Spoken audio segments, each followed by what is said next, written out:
الشيطان الرجيم بسم الله الرحمن الرحيم إنا نحن نزلنا الذكر وإنا له لحافظون صدق الله العظيم وصدق رسوله النبي الكريم ونحن على ذلك لمن الشاهدين والشاكرين والحمد لله رب العالمين إن الله وملائكته يصلون على النبي يا أيها الذين آمنوا صلوا عليه وسلموا تسليما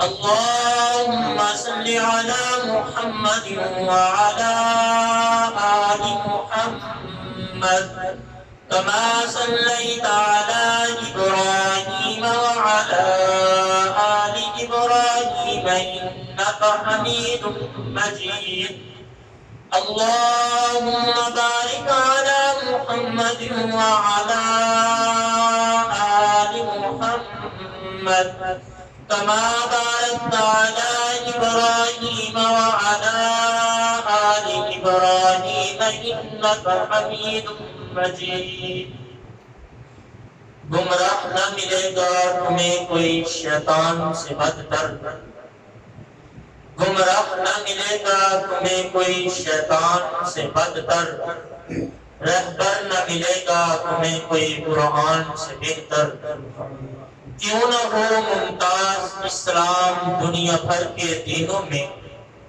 کیوں نہ ہو ممتاز اسلام دنیا بھر کے دینوں میں وہاں مذہب کتابوں میں یہاں قرآن سینوں میں میرے انتہائی واجب احترام بزرگوں دوستوں سب سے پہلے میں قاری اسماعیل صاحب کو مبارکباد پیش کرتا ہوں جنہوں نے الحمدللہ مکمل قرآن پاک آپ حضرات کو سنایا اور اس کے بعد وہ مقدس جماعت اور مقدس مختلف مبارکباد کے مستحق ہیں جنہوں نے اپنی تمام تر مصروفیات کو چھوڑ کر رمضان المبارک کے بابرکت مہینے میں اللہ کے قرآن کو سماعت فرمایا میرے دوستو مجھے آج استاد محترم حضرت مولانا افضل جنی صاحب دامت فیضہم نے حکم فرمایا کہ آپ گداچک میں جائیں میری جگہ پر آپ نے مختصر بیان کرنا ہے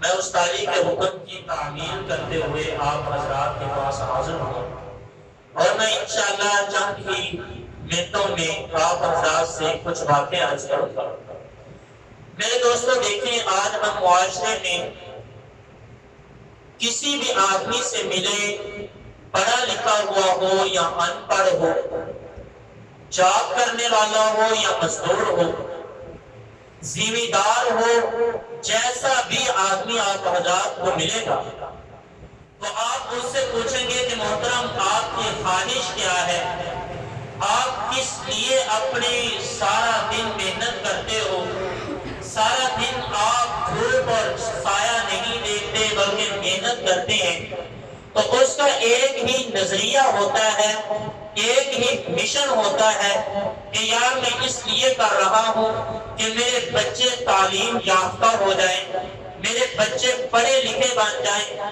میرے گھر میں علم آ جائے دیکھنے والا میرے بچوں کی مثالیں دے آج دیکھیں ماشاءاللہ قاری صاحب نے جیسے قرآن کریم سنایا تو ہر آدمی کا دل یہ کہتا ہے کاش اس مصلی پر میرا بیٹا ہوتا کاش آج لوگوں کو تراویح پڑھانے کے لیے میرے بیٹے کو یہ احساس حاصل ہوتا یعنی کہ ہر آدمی کا یہ مشن یہ نعرہ ہے کہ گھر گھر علم آ جائے علم گھر گھر آ جائے اور جہالت در بدر ہو جائے تو میرے دوستوں اس مشن کو لے کر چلیں گے تو اس مشن کے لیے کچھ چیزوں کی ضرورت پڑتی ہے وہ کون سی چیزیں ہیں کہ جس چیزوں کو اپنا کر ہم اپنے اس مشن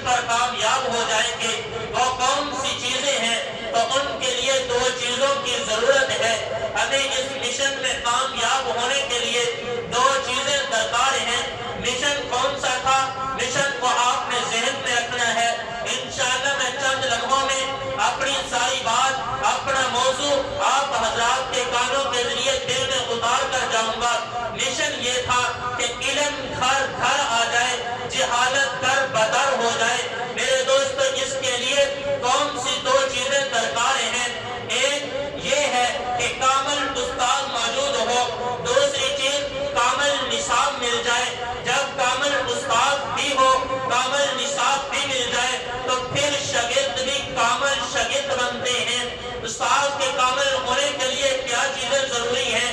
آج معاشرے میں دیکھیں کہیں پہ نصاب اچھا نہیں ملتا، نصاب مل جائے تو استاد اچھا نہیں ملتا، استاد اچھا مل جائے تو نصاب میں کمی ہے۔ لیکن پوری کائنات میں ایک استاد ایسا ہے کہ اس استاد میں کوئی کمی نہیں ہے۔ پوری کائنات میں ایک نصاب ایسا ہے کہ اس نصاب میں کوئی کمی نہیں ہے۔ استاد کے اندر، کامل استاد کے اندر چار صفتیں ہونا ضروری ہیں۔ نمبر ایک، استاد کا علم کامل ہونا چاہیے۔ نمبر دو، استاد کا عمل کامل ہونا چاہیے۔ نمبر تین، استاد علم کا بہتر ہونا چاہیے۔ نمبر چار، استاد کے دل میں اپنے شاگردوں کی محبت ایسے ہو جیسے وہ اپنے سگے بچوں کے ساتھ پیار کرتا ہے، اپنے بچوں سے محبت کرتا ہے۔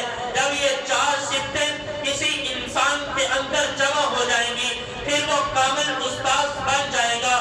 میرے دوستو، آج اگر معاشرے کا جیسا لے لیا جائے تو آپ کو اگر پروفیسر ملیں، بڑے بڑے فلسفی ملیں گے، قلم نگار ملیں گے، بڑے بڑے علماء ملیں گے، کہیں پر علم میں کمی نظر آئے گی۔ اگر علم کامل ہے تو کہیں پہ علم میں کمی آئے گی، عمل میں کمی نظر آئے گی۔ گفتار اور رفتار میں زمین و آسمان کا فرق ہوگا، علم اور عمل میں زمین و آسمان کا فرق ہوگا۔ لیکن میرے اور آپ کے آقا جناب محمد مصطفیٰ احمد مصطفیٰ صلی اللہ علیہ وآلہ وسلم ایک ایسی شخصیت ہے کہ اگر ان کے علم کو دیکھا جائے تو ان کا علم بھی کامل نظر آئے گا، اگر ان کے عمل کو دیکھا جائے عمل بھی کامل نظر آئے گا، اگر ان کے علم کو دیکھا جائے علم بھی کامل نظر آئے گا، اگر ان کی محبت اپنے شاگردوں کے ساتھ دیکھی جائے وہ بھی مکمل نظر آئے گی۔ میں تھوڑی تھوڑی ان باتوں کو کھول کر بیان کر دیتا ہوں۔ اگر پیغمبر علیہ السلام کے علم کی بات کی جائے، اللہ کے بعد اہل سنت والجماعت احناف دیوبند کا عقیدہ اور نظریہ یہ ہے، پوری دھرتی کائنات پر آپ صلی اللہ علیہ وسلم سے زیادہ علم کسی کے پاس نہیں ہے۔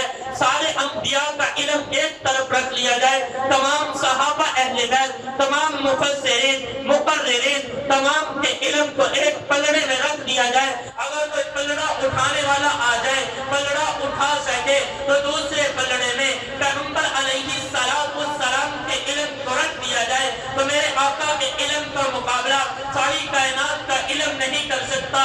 میرے دوستو، میرے آقا کے علم کو دیکھنا ہے تو امام بخاری کی بخاری شریف کو دیکھ لو، اگر میرے آقا کے علم کو دیکھنا ہے امام مسلم کی مسلم شریف کو دیکھ لو، امام ترمذی کی ترمذی شریف کو دیکھ لو، امام ابو حنیفہ کا علم دیکھ لو، امام شافعی کی فقاہت دیکھ لو، امام محمد کی فقاہت دیکھ لو، امام ابو یوسف کا علم دیکھ لو۔ میرے پیغمبر علیہ السلام کا علم دیکھنا ہے، شیخ سرفراز رحمہ اللہ علیہ کی کتب کا مطالعہ کر لو، آپ کو پتہ چل جائے گا کہ امتیوں کے علم کا یہ حال ہے۔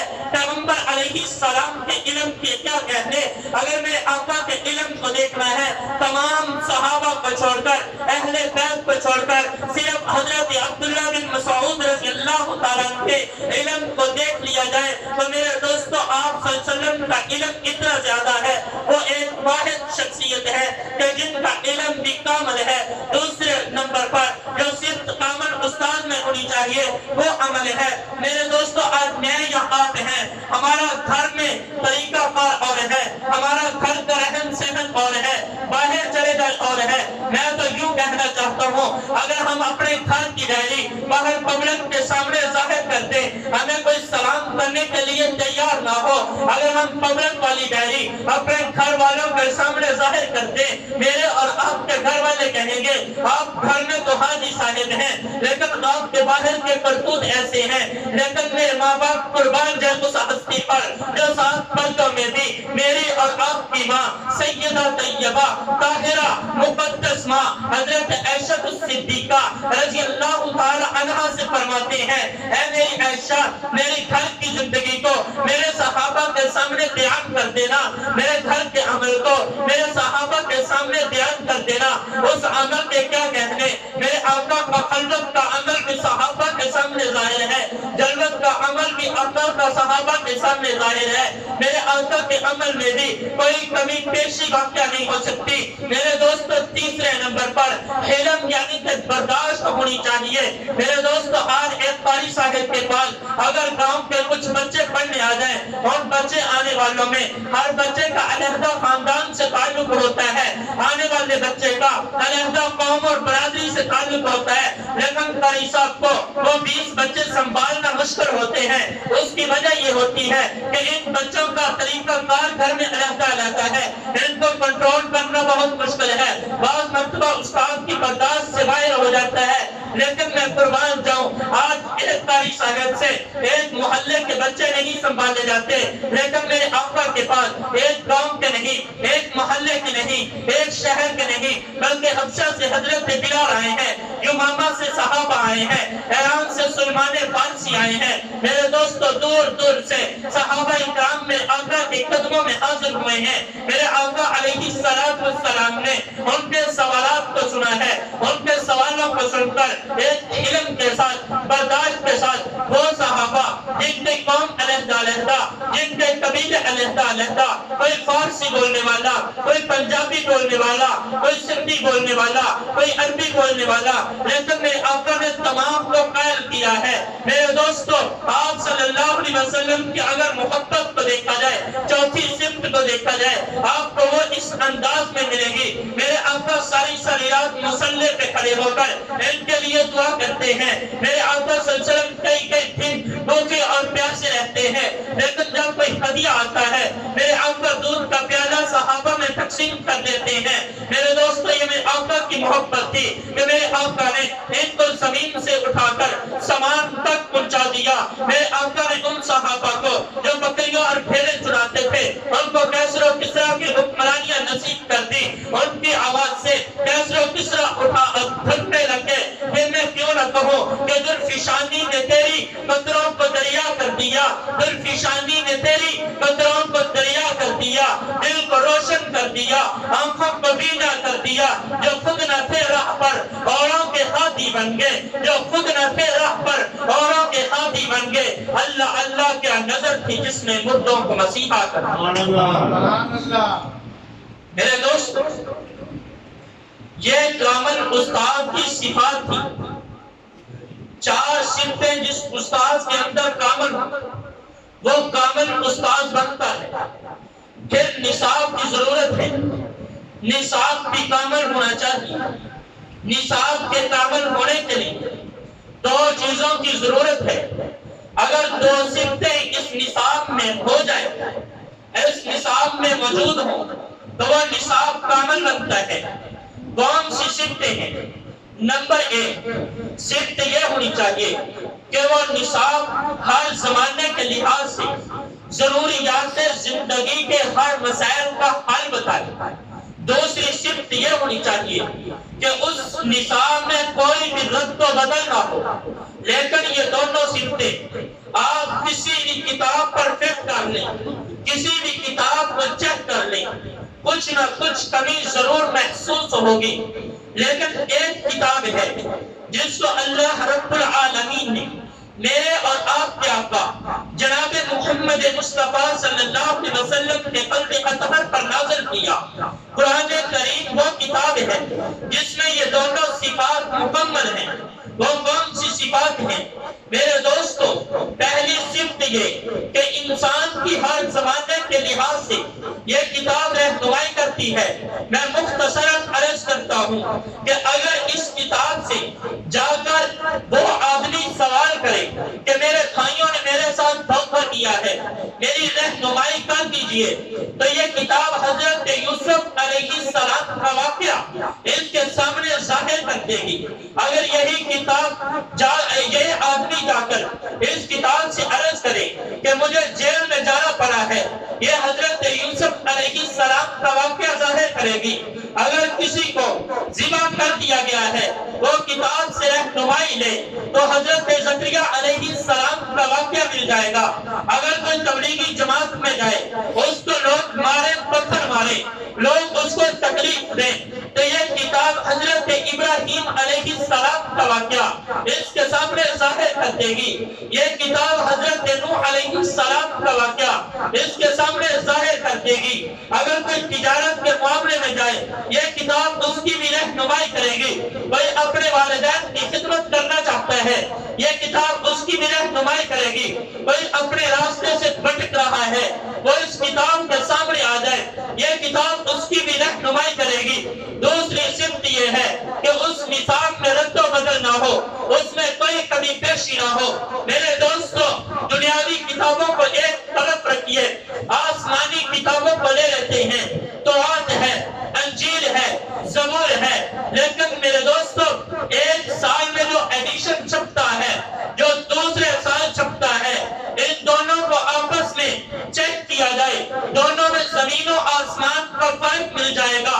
اگر ان دونوں ایڈیشنوں کو ایک ہی مکتبے سے چھپنے والے دونوں کو چیک کیا جائے، دونوں نسخے جدا جدا ملیں گے، لیکن میں قربان جاؤں یہ وہ کتاب ہے جس کے بارے میں اللہ کا قرآن کہتا ہے اِنَّا نَحْنُ نَزَّلْنَا الذِّكْرَ وَإِنَّا لَهُ لَحَافِظُونَ، کہ ہم نے ہی اس کتاب کو نازل کیا ہے، ہم ہی اس کی حفاظت کے ذمہ دار ہیں۔ میرے دوستو یہ وہ کتاب ہے کہ حضرت آقا صلی اللہ علیہ وسلم پر یہ نازل ہوئی۔ حجاج بن یوسف کا آپ حضرات نے نام سنا ہوگا، بہت ظالم و جابر حکمران تھا۔ اس نے قرآن کریم کے اوپر یہ زبر زیر پیش یعنی اعراب لگوائے۔ اللہ کے پیغمبر کی حدیث ہے، پیغمبر علیہ السلام فرماتے ہیں اللہ جب دین کا کام لینا چاہے میرا اللہ کسی فاسق اور فاجر سے بھی لے سکتا ہے۔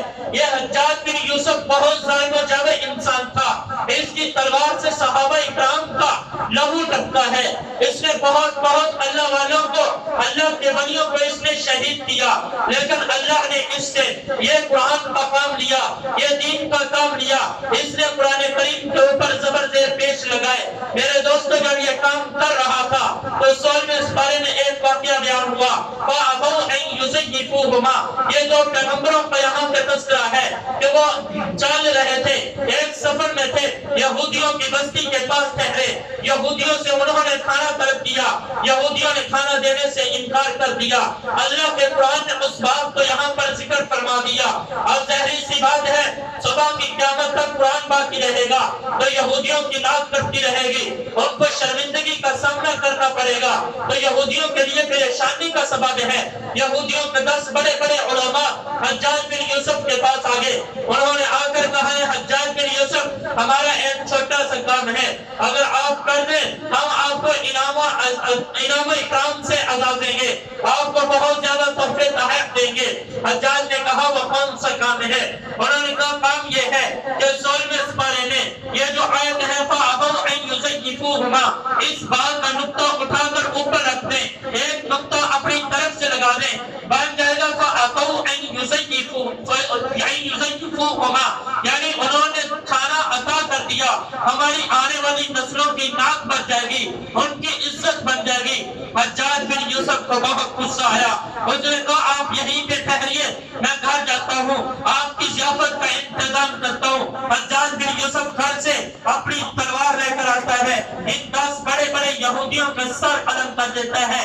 میرے دوستو اللہ کے قرآن کی آیت یہ سچ ثابت ہوئی۔ آج بھی آپ نے دیکھا ہوگا کچھ مہینے پہلے ایک لعین بے ایمان جو شیعہ مذہب کے ساتھ تعلق رکھتا تھا، شیعہ فطرے کے ساتھ تعلق رکھتا تھا، اس بے ایمان نے انڈیا کے اندر ایک ریٹ درج کی۔ اس نے کہا کہ قرآن کریم میں 26 آیات ایسی ہیں جو جہاد کا حکم دیتی ہیں۔ نعوذ باللہ جہاد سے وہ بے ایمان کہنے لگا فتنہ برپا ہوتا ہے۔ قرآن کی یہ 26 آیات کو نکال دیا جائے۔ اور میرے دوستو پھر اس کا نتیجہ یہ نکلا، کچھ ہی دن گزرے اس نے شیعہ مذہب کو چھوڑ کر ہندو مذہب کو قبول کر لیا، لیکن اللہ کا قرآن جس طریقے سے نازل ہوا آج بھی اسی طریقے سے باحفاظت موجود ہے۔ میرے دوستو اس کا ایک اعتراض یہ بھی تھا کہ اللہ کے قرآن کے اندر خلفائے راشدین نے اپنی طرف سے زیادتی کی ہے، اپنی طرف سے زیادتی کی ہے۔ میرے دوستو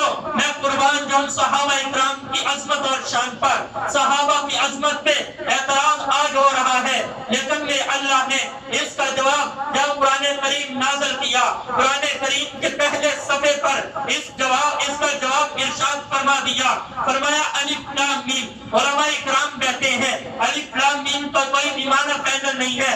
آگے فرمایا ذالک الکتاب لا ریب فیہ ہدی للمتقین۔ میری اس بات پر ترجمے پر غور کرنا، ذالک اس میں اشارہ ہے، یہ دور کے لیے آتا ہے، لیکن جب یہ قرآن نازل ہوا تب یہ کتاب نہیں تھی، تب یہ کلام تھا۔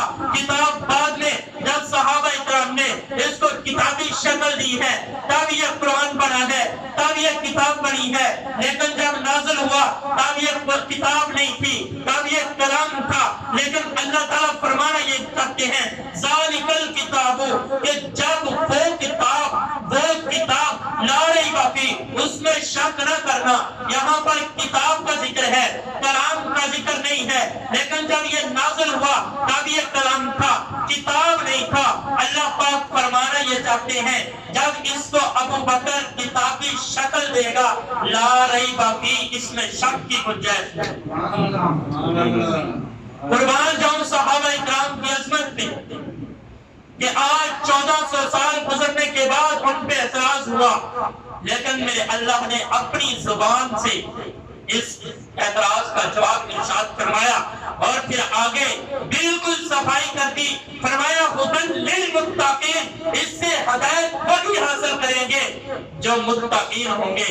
یہاں پر ہدی للمتقین نہیں ہے، متے والے نہیں اس سے ہدایت حاصل کر سکتے۔ اس سے ہدایت کرنے کے لیے شرط یہ ہے کہ آدمی متقین ہو۔ پھر صحابہ اکرام کی یہاں پر عظمت بیان فرمائی، الذین یؤمنون بالغیب، وہ لوگ جو غیب پر ایمان لائے۔ کون تھے غیب پر ایمان لانے والے؟ یہاں پر میرے پیارے ابو بکر کی خلافت اول کا تذکرہ ہے کہ کون لوگ تھے۔ سب سے پہلے سیدنا ابو بکر صدیق تھے جو غیب پر ایمان لائے۔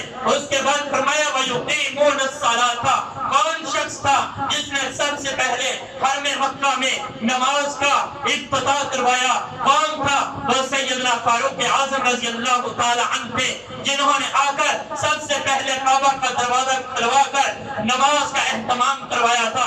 خلافت دوم کا ذکر ہے۔ پھر فرمایا وَمِمَّا رَزَقْنَاهُمْ يُنْفِقُونَ، جو اللہ کے لیے لوگوں میں رزق تقسیم کرتے ہیں، جو لوگوں کے ساتھ سخاوت والا معاملہ فرماتے ہیں۔ کون ہے تیسرے خلیفہ؟ یہاں پر تیسرے خلیفہ سیدنا عثمان غنی کا تذکرہ ہے۔ میرے دوستوں میں اللہ نے قرآن پاک کی حفاظت کا ذمہ خود لیا ہے۔ ساری کائنات الٹی لٹک سکتی ہے، لیکن میرے اللہ کے قرآن میں ہمارا اہل سنت والجماعت کا عقیدہ اور نظریہ یہ ہے، ایک زبر زیر کی بھی کمی پیشی نہیں ہو سکتی۔ میرے دوستو آج بھی ہم چیلنج کرتے ہیں تمام اسلامی ممالک سے قرآن کریم کا ایک ایک نسخہ لایا جائے، ان نسخوں کو چیک کیا جائے، ایک رکوع نہیں، ایک آیت نہیں، ایک سپارہ نہیں، ایک زبر اور زیر کی بھی آپ کو کمی پیشی نہیں ملے گی۔ اللہ تعالیٰ سے دعا ہے کہ پروردگار عالم مجھے اور آپ کو اہل سنت والجماعت کے عقائد پر چلتے ہوئے قرآن کریم، صحابہ اکرام رضوان اللہ علیہم اجمعین اور پیارے آقا صلی اللہ علیہ وسلم سے سچی محبت اور عقیدت نصیب فرمائے۔ اللہ تعالیٰ تمام لوگوں کے بیٹوں کو حافظ قرآن بنائے اور ہمیں قرآن کے مطابق زندگی گزارنے والا بنائے۔ وآخر دعوانا ان الحمد للہ رب العالمین۔